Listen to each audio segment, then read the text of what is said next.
Breaking news mga kababayan, American base inatake ng mga missiles. Sino kaya ang umatake? Pangalawang breaking news, China nag-deploy ng Air at Naval Air Force para sindakin ng US Navy Patrol sa Taiwan Strait. Pangatlong breaking news, Amerika nag-deploy ng High Mobility Artillery Rocket System sa Japan, malapit sa Taiwan. Panglaban ba ito ng Amerika sa China? Bago tayo magumpisa, baka pwede pa like ng video na ito. Malaking bagay na to sa aming mga content creators. Maraming salamat po.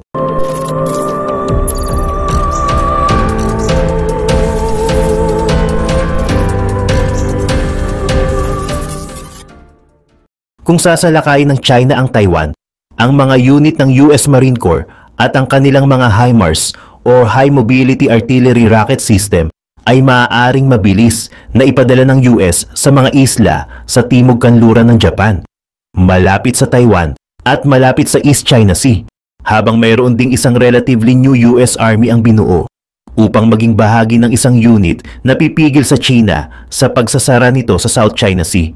Ito ay maaari namang magtungo sa mga military base sa Pilipinas. Iyan ang buod ng isang ulat sa Japanese press noong weekend na nagpapakita ng potensyal na paglalarawan sa kung paano mabilis na ihahanda ang dalawang components ng US missile forces sa mga katabing bansa ng China kung sakaling magsagawa ng pagkilos ang Beijing upang salakayin ang Taiwan.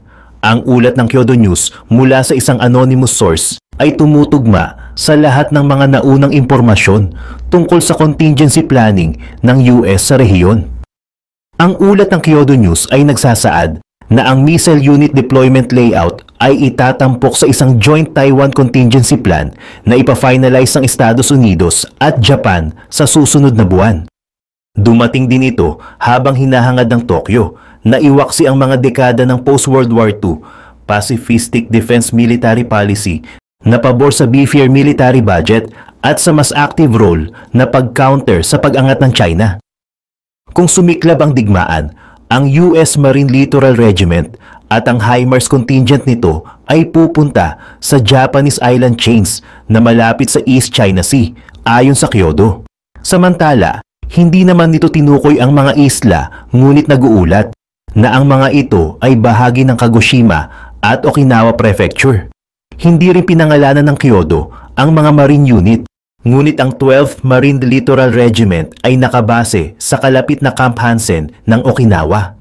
Ang mga Marine Littoral Regiment ay isang mahalagang bahagi ng Services Force Design 2030 na naglalayong gawing mas autonomous, self-sufficient at maliksi ang mga marine unit kung sakaling magkaroon ng digmaan sa Pacific.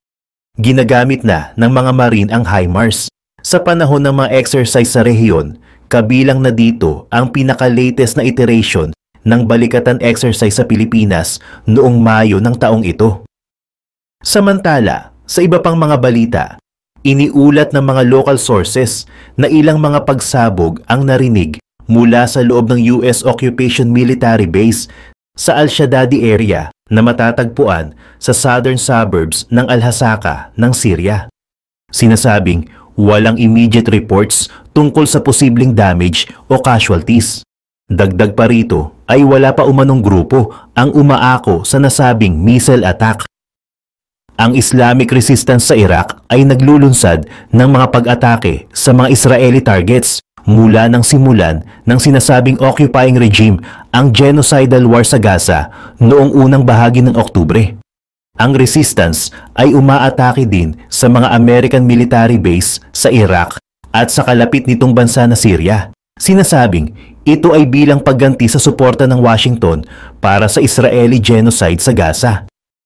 Ang Israel ay nagsasagawa ng mabangis na pagsalakay laban sa Gaza Strip na tumatarget sa mga ospital, tirahan at sa mga bahay-sambahan. Ito ay matapos magsagawa ng surprise attack ang Palestinian Resistance Movement na tinawag na Operation Al-Aqsa Storm noong October 7. Samantala, sa iba pang mga balita, sinabi ng militar ng China noong Martes na nagtalaga ito ng mga naval at air forces upang subaybayan at bigyan ng babala ang isang US Navy patrol aircraft na lumipad sa sensitive Taiwan Strait kung saan naging dahilan ito upang tuligsain ang Estados Unidos sa pagtatangkang linlangin ang international community. Halos isang beses sa isang buwan ay dumadaan ang US military ships o mga aircraft nito sa ibabaw o sa waterway na naghihiwalay sa Taiwan at China. Ang nasabing mission o pagdaan ng mga ito ay palaging nagiging dahilan ng pagkagalit ng Beijing. Inaangkin ng China ang soberanya sa isla ng Taiwan at sinasabing mayroon itong jurisdiction sa strait. Kinukontra naman iyon ng Taiwan at Estados Unidos at sinasabing ang strait ay isang international waterway. Sinabi ng 7th Fleet ng US Navy na isang Poseidon Maritime Patrol aircraft ang lumipad sa strait sa international airspace. Idinagdag na ang paglipad ay nagpakita ng commitment ng Estados Unidos sa free and open Indo-Pacific. Ayon sa isang statement, sa pamamagitan ng pagpapatakbo sa loob ng Taiwan Strait, alinsunod sa international law, itinataguyod ng Estados Unidos ang mga navigational rights at ang kalayaan ng lahat ng mga bansa. Pinuna naman ng militar ng China ang mga pagpapalipad bilang public hype. Idinagdag pa na sinusubaybayan nito ang sasakyang panghimpapawid ng US sa buong transit nito at sinasabing tutugon sila sa sitwasyon. Ayon sa Eastern Theater Command ng militar, ang mga nauugnay na pahayag ng US ay sumisira umano sa mga legal principles, nanlilito sa opinyon ng publiko at nagmi-mislead sa mga international perceptions. Ayon pa rito, hinihikayat daw nila ang panig ng US na ihinto ang pagbaluktot at pag-hype up at sama-sama na lang na pangalagaan ang kapayapaan at katatagan ng rehiyon. Ang CVW-5 ay unang na-deploy sa Japan noong 1973 kasama ang aircraft carrier USS Midway, CV-41, at nag-contribute sa peace and stability in the Indo-Pacific region for over 50 years. Umalis ang CVW-5 sa Japan kasama ang nuclear-powered aircraft carrier USS Ronald Reagan, CVN-76, na na-deploy sa Japan mula noong 2015. Ang wing ay nagsagawa ng hull swap sa USS George Washington, CVN-73, ang kapalit ng Reagan na naglipat ng equipment and personnel in San Diego. Sa pagkakataong ito, bumalik ang CVW-5 sa Japan bilang air wing na nakatalaga sa USS George Washington, na ngayon ay nilagyan ng 3 new aircraft types. Ang una ay ang state-of-the-art stealth fighter, ang F-35C. Ang F-35C ay ang carrier-based variant ng 5th generation F-35 stealth fighter na may feature na mas malaking wing area, folding wing mechanisms, at reinforced landing gear para sa carrier operations. Sa Japan, ang US Marine Corps ay nag-ooperate na ng F-35B at ang Japan Air Self-Defense Force, JASDF, ay nagpapatakbo ng F-35A. Sa pagdaragdag ng F-35C, ang Japan ay naging the only country outside the United States kung saan ang lahat ng 3 variant ng F-35 ay na-deploy. Ang pangalawa ay ang CMV-22B Osprey. Ang tilt-rotor aircraft na ito ay nagsisilbing successor ng matagal nang nagsisilbing C-2A Greyhound na may tungkulin na maghatid ng mga supplies and personnel sa pagitan ng mga carriers and land-based facilities. Hindi tulad ng iba pang mga variant ng V-22, ang CMV-22B ay nilagyan ng napakalaking fuel tank na nakalagay sa mga sponson sa mga gilid nito na nagbibigay sa kanya ng impressive extended range. Ang pangatlo ay ang E-2D Advanced Hawkeye. Habang ang CVW-5 ay operated na ng mga aircraft na E-2D noong panahon nito na nakatalaga sa USS Ronald Reagan, ang mga bagong na-deploy na models ay nilagyan ng air-to-air refueling probes. Ang pag-upgrade na ito ay nagpapahintulot sa E-2D na magsagawa ng mas mahabang missions compared to the previous version. Sa taong 2049, gusto ng China maging top economic at military superpower sa buong mundo. Pero may malaking problema. Nakasandwich ito sa likod ng mga isla na hindi pabor sa foreign policy ng China. Ang mga isla na ito ay pwedeng maging base para pigilan ang kanilang commerce at pilitin ang military forces nila na bumalik sa coastline ng China. Dahil sa vulnerability na ito, nag-invest ang China ng malaki sa kanilang missile force at pinalakas ang kanilang navy.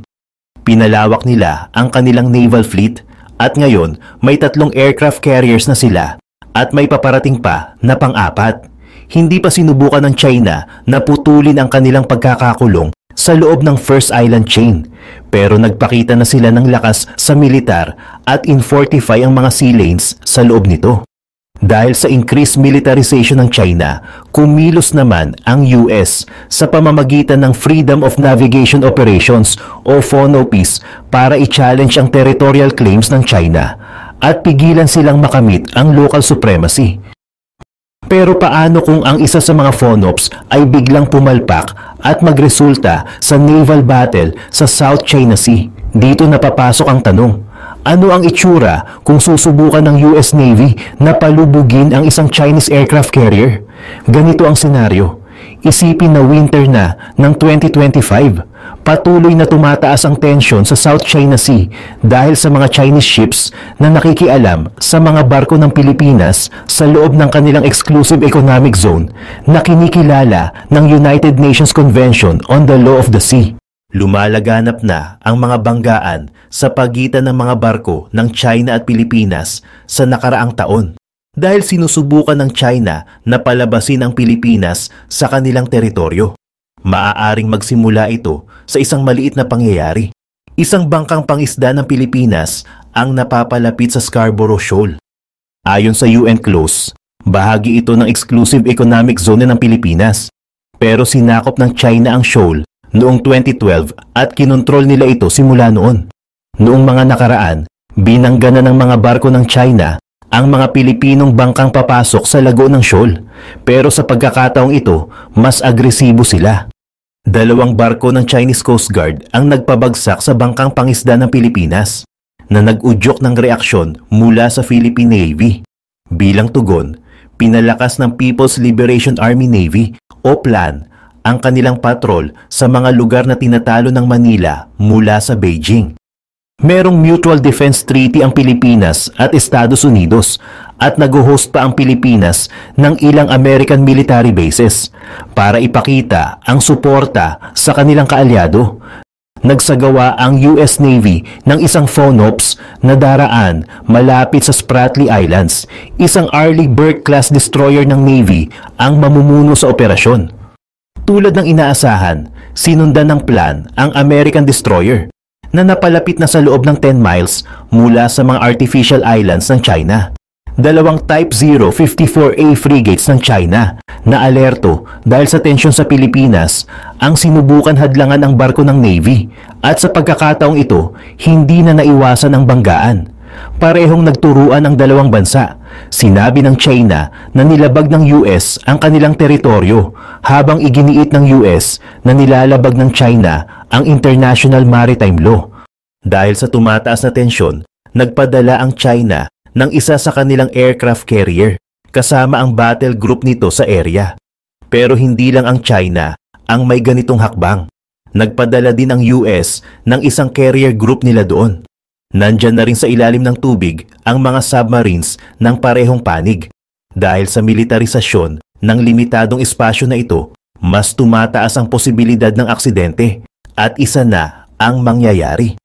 Ayon sa International Maritime Law, bawal gumamit ng armas, mag-jam ng signals o makipag-recon ang mga military vessels.